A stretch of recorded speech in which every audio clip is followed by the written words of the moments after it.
আসসালামু আলাইকুম ভিউয়ার্স, আশা করি সবাই ভালো আছেন। আজকে আমি আপনাদের বিফ রোল তৈরি করে দেখাবো। খুব সহজে এই রোলটি আপনারা বাসায় তৈরি করে নিতে পারেন এবং এটা অনেক ঝটপট তৈরি করা যায়। আমি একটু ভিতরটা দেখিয়ে দিচ্ছি।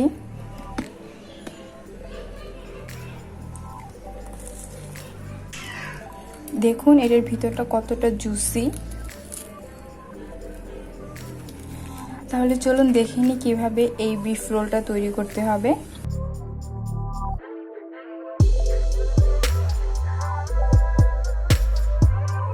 ব্রেড রোল তৈরি করতে আমাদের যা যা লাগবে, আমি এখানে বিফ নিয়ে নিয়েছি, গরুর মাংস।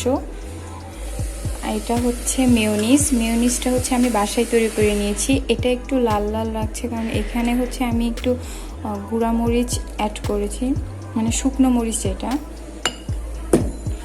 এটা হচ্ছে টক দই, আর এরকম ব্রেড লাগবে, এরকম 4 কোনা ব্রেড লাগবে।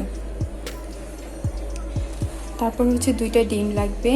এটা হচ্ছে সয়া সস, এটা হচ্ছে রসুন বাটা, এটা গুঁড়ো মরিচ, এটা শুকনো মরিচ আমি গুঁড়ো করে নিয়েছি, লবণ পরিমাণ মতো। তাহলে চলুন দেখে নিই কীভাবে বানাতে হবে।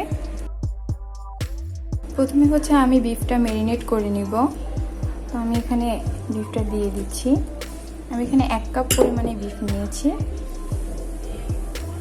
আর এটা হচ্ছে টক দই নিয়েছি 1/4 কাপ। এরপর হচ্ছে আমি একটু গুঁড়া মরিচ দিয়ে দিব।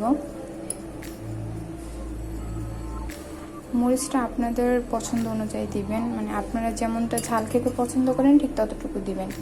এরপর হচ্ছে আমি রসুন বাটা দিয়ে নিয়েছি। এখানে আমি 2টা রসুন এরকম কুচি করে তারপরে থেতো করে নিয়েছি।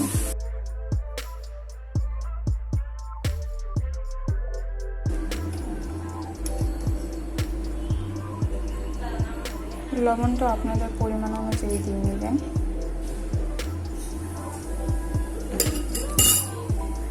আমি সয়া সস দিয়ে নিচ্ছি। এখানে আমি 1 টেবিল স্পুন সয়া সস নিয়ে নিচ্ছি। 1 টেবিল স্পুনের থেকে একটু কম আছে।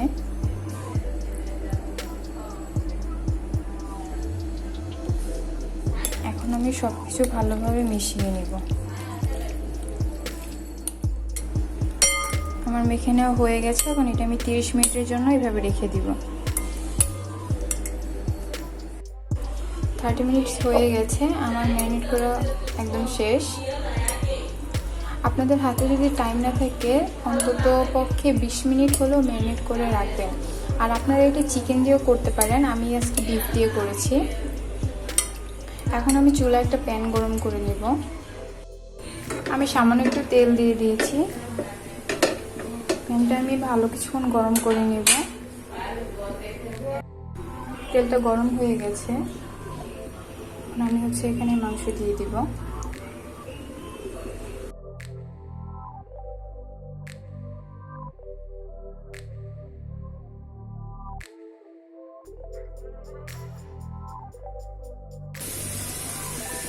গোলমরিচ গুঁড়ো দিয়ে নিচ্ছি। এই গোলমরিচটুকু আপনারা ম্যারিনেটের সময় দিতে পারেন। এখন এটা কিছুক্ষণ নেড়ে চেড়ে তারপর আমি ঢেকে রেখে দিব। দেখেন এটা পানি ছেড়ে দিয়েছে। আমি কিন্তু এখানে কোনো এক্সট্রা পানি ইউজ করিনি। টক দইয়ের যে পানিটা ছিল সেটা দিয়ে সিদ্ধ হয়ে যাবে।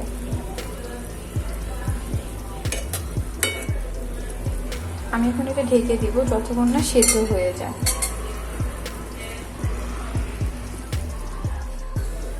দেখেন পানিগুলো একদম শুকিয়ে গেছে। আমি কিন্তু মাঝখানে কয়েকবার নেড়ে চেড়ে দিয়েছিলাম। মাংসগুলো সিদ্ধ হয়ে গেছে। আমি অনেক ছোট ছোট টুকরো করে কেটেছি। আপনারা যদি একটু সাইজ বড় রাখেন তাহলে মাঝখানে এইভাবে একটু করে দিবেন, তাহলে এগুলো একটু ছড়িয়ে যাবে। ওটা হয়ে গেছে। আমি এখন চুলাটা অফ করে দিব। আমি পাউরুটিগুলোর সাইডগুলো কেটে নিয়েছি। এখন হচ্ছে এটা আমি সুন্দর করে বেলে নেব।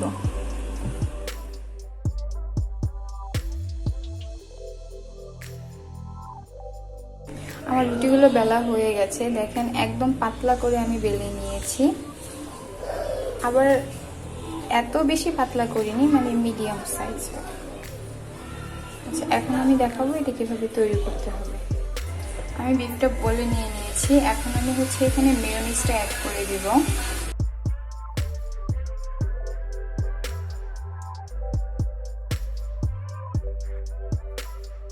এখন হচ্ছে আমি পাউরুটিতে এটা প্রসেসিং করে দেখাবো।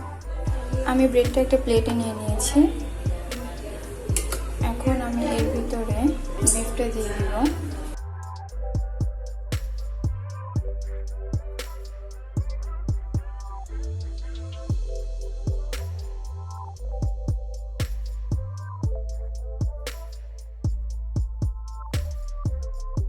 আমার বানানো হয়ে গেছে। এখন হচ্ছে এটা আমি প্রথমে ডিমে চুবাবো। ভালোভাবে চুবিয়ে নিয়ে এরপর হচ্ছে আমি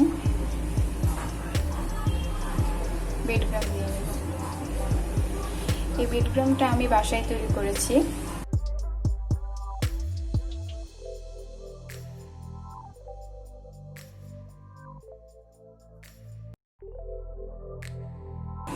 হয়ে গেছে। এখন আমি তেলে দিয়ে দিব। তেলটা গরম হয়ে গেছে।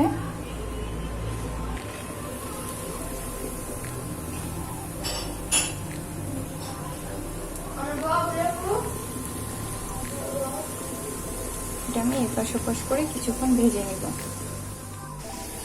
খুব বেশি না, 2 মিনিটের মতো ভাজবেন। যখন এরকম ব্রাউন কালার হবে তখন তুলে নেবেন।